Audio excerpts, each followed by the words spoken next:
Hi అండి, welcome to my channel. ఈ video కొంచెం తమాషాగా ఉంటుంది, లాస్ట్ వరకు చూడండి. సంక్రాంతికి మనం ఎన్ని రకాల పిండి వంటలు చేసినా కూడా పిల్లలు బయట దొరికే స్నాక్స్ అంటే చాలా ఇష్టపడతారు కదా. ఇక్కడ మా పిల్లలు కూడా డీమార్ట్లో దొరికే చీజీ పాప్కార్న్ అంటే వాళ్ళకి చాలా ఇష్టం అని ఇంతకుముందు వీడియోలో కూడా చెప్పాను కదండి. అందుకని చెప్పేసి హాలిడేస్ అయిపోతున్నాయి కదా డాడీ, కొంచెం వెళ్దామని చెప్పేసి అంటే సరేనని చెప్పి తీసుకొచ్చామన్నమాట. ఇక్కడ మా వారేమో వెహికల్ పార్క్ చేద్దామని చెప్పేసి వెళ్ళారనమాట.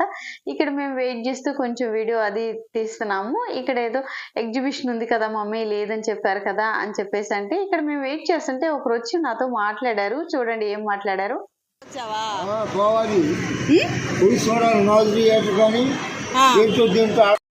విన్నారు కదండి, ఈ తాతగారు పుష్ప మూవీ చూడాలంట, ఏ థియేటర్ లో ఉంది అనేది కూడా ఆయన తెలియదు అనమాట. అందరినీ అడుగుతూ ఉన్నారనమాట. మేము వెయిట్ చేస్తూ ఉంటే మా దగ్గరకు కూడా వచ్చి ఆ మూవీ ఎక్కడమ్మా ఏంటి అని అడుగుతున్నారు. పుష్ప మూవీ మాత్రం చూడాలంట, ఎంత కాస్ట్ అయినా పర్వాలేదంట. అలా నాకు కూడా యాక్చువల్ గా డిమార్ట్ లో ఇక్కడ ఉంది కానీ థియేటర్స్ ఉన్నాయి కానీ ఏ మూవీ కూడా నాకు తెలియదు అనమాట. సినిమాకి వెళ్ళాలి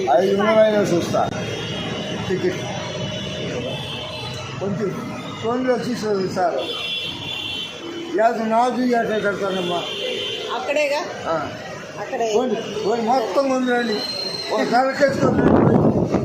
విన్నారు కదా తాతగారి మాటలు. ఎంత రేట్ అయినా కూడా చూడాల్సిందేనంట. పుష్ప మూవీ మాత్రం ఈ రోజు ఎట్టి పరిస్థితుల్లో చూడాల్సిందే అన్నారు. ఈలోగా మా పిల్లలేమో పాప్కార్న్ అని గొడవ చేస్తున్నారనమాట. ఆయనతో మాట్లాడుతూనే ఉన్నా కూడా వీళ్ళు ఒకటే గొడవ అనమాట. సరేనని చెప్పేసి ఇక్కడ పాప్కార్న్ దగ్గరికి వచ్చామన్నమాట.